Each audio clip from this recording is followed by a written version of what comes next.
Welcome back to this episode of Savannah's Nooks and Crannies. My name is Patrick Donovan, a Savannah area real estate agent, and I'm joined by my co-host, Savannah's favorite food enthusiast, Tony Berna. And today we're doing a super special video in Savannah. What are we doing today, Tone? We are covering Savannah's favorite event. For those who don't know, St. Patrick's Day here in St. Pat is the second largest parade in the entire country. Third in the world, only behind New York City and Dublin. That's in Ireland, right, dude? Yeah, I believe so. Yeah. It's amazing. So we're covering what the event has to offer. We're going to be on some parade routes, covering the parade, the greening of the fountain. I can't wait for you to see this awesome episode. And we get to meet some of our favorite Irish Wolfhounds too. So I mean, it's going to be a great time. Let's go check it out. Every year in Savannah, St. Patrick's Day doesn't just show up. It starts right here at the greening of the fountain in Forsyth Park, where the city officially kicks off the celebration by turning the water bright green. A tradition that's become a symbol that St. Patrick's Day season is finally here. Now, Savannah has been celebrating this holiday for over 200 years, with the first parade dating all the way back to 1824. What started as a small procession has grown into one of the largest St. Patrick's Day celebrations in the entire country. And as the city starts to fill up, the excitement really begins to build because everyone knows what's next, the parade.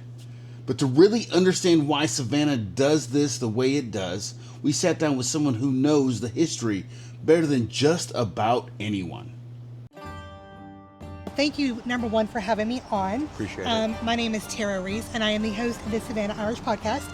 We are in our third season, and what I do is I talk to guests from Georgia Southern University professors to our friends over in Ireland to our local Savannians about our Savannah Irish history here in this beautiful city. It's lovely. It's really cool. So, okay, let's just start off with this. It's St. Patrick's Day weekend's coming up. Of course, this is St. Patrick's Day video. So let me ask you, what is your favorite thing to do besides the parade on St. Patrick's Day week? My favorite thing is I get friends from all over the world that come in, from Ireland, my family from North Carolina. I've got family or friends coming in from Alabama.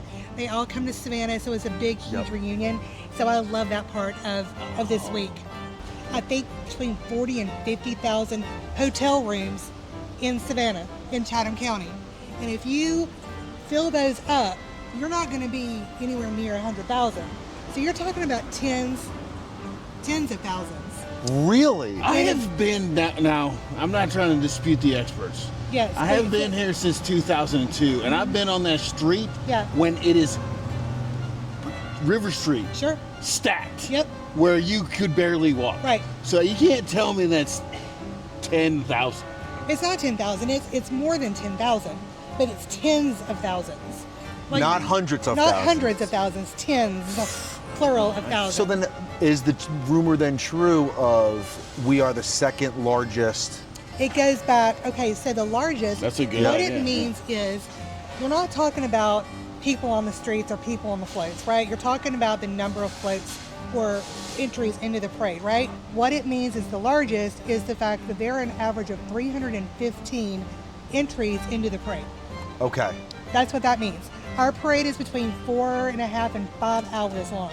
That's what makes us the biggest. Somebody once asked me, why would people from Ireland come to Savannah over New York, Chicago, Boston, right? Well, Or there. For their celebration. yeah, or there. Why wouldn't they do that? Well, why would you want to go to those places Exactly. when you can come to Savannah where, you know, you're not surrounded by a concrete jungle.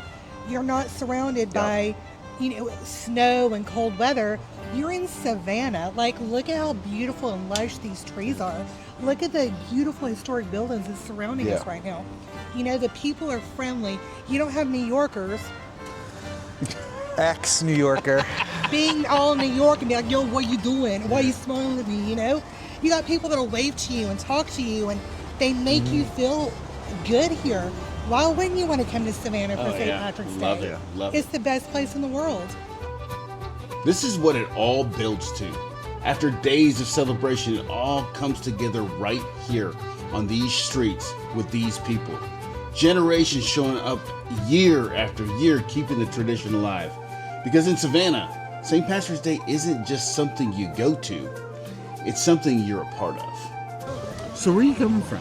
Philadelphia. Philadelphia. How long of a drive is that? 12 hours. 12 hours. Do they do St. Patrick's Day in Philadelphia? Not really. Really? Yeah. Really? Just a small. You think with the Eagles, with all the green that's there, that this would be Yeah. huge for them, right? Yeah, no, it's not as big. It's probably because it's cold as hell. Right? What's the Oh, yeah. temperature in Philly right now? 39. Not very far from where we're at right now. I brought the cold down with me. I brought the cold Thanks a down. lot. I I know. appreciate that. So for people that have never been to Savannah before, it doesn't have to be St. Patrick's Day related since it's your first time. Okay. What do people gotta do in Savannah if they come here? Get a Wet Willie's and walk around. Wet Willie's, very smart. What do you think they got down? You think they got some shamrock stuff going on down there at the Wet Willie's? Most definitely. I suggest get a call a cab if they can make it green great. Bob Marley. Bob Marley. So, Caitlin, you were sharing before that you go in the parade every year, right? Yes, yeah. So we have been in the parade every year since 2018, minus the couple years that it was canceled for COVID. Yep. But it's such a fun experience. You know, we're generally sandwiched between, as awful as it sounds to say, kind of like boring groups of people just walking, or like, I think one year we had like just a Jeep driving behind us. But it's one of those things where people are kind of, you know, you go around the squares and people are eating, they're drinking, they're having fun. And then we turn the corner and like the screams and like the roar from the crowd, really. People just, They lose it, right? people love the Wolfhounds. It's amazing. It's amazing. And so you said been doing it for a couple of years. Is what makes it so special with going around with the dogs? Is it the electric reactions from everyone in the crowd? I think so. I mean, it's obviously, you know, they're not a very common breed. The fact that we have 4 of them in Savannah, and then when you add in the ones in the surrounding area, we probably have a half dozen or so. Wow. But, you know, people just get so excited to see them in general. You know, Paul can tell you, you know, we all live downtown. You know, you're walking around, people are stopping their cars to be like, what the heck is that thing? Yeah. So, yeah. Right? And then you get all the horse jokes, where's its saddle, who's walking who. Paul might not get that, you're a big guy. So they're like, you're getting dragged, girl.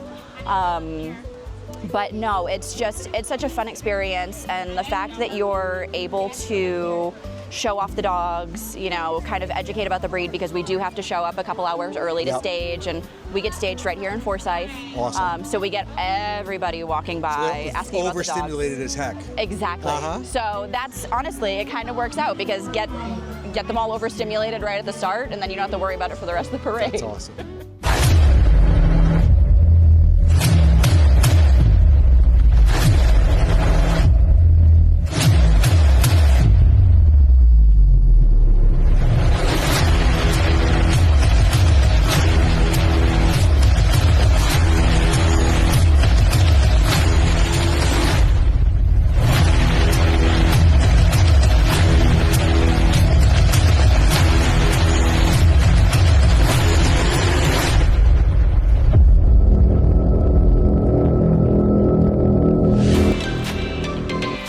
That's it for this episode of Savannah's Nooks and Crannies. Where we find the good stuff, one bite at a time. If you haven't checked out our live videos, we're doing it once a month. We just, the last one we did, which one did we do last, Tony? We had Bill Vasicchio from Rocky's Deli on. We went into the sandwiches that we ate that day and we were shooting the episode. We went into a couple of his favorite specials. But again, make sure you're checking out the episode. We don't want to spoil it too much. Absolutely. And then check out our Instagram page if you haven't done that yet, where we post a lot of other content you don't get to see on our YouTube channel. So stay curious. Stay hungry.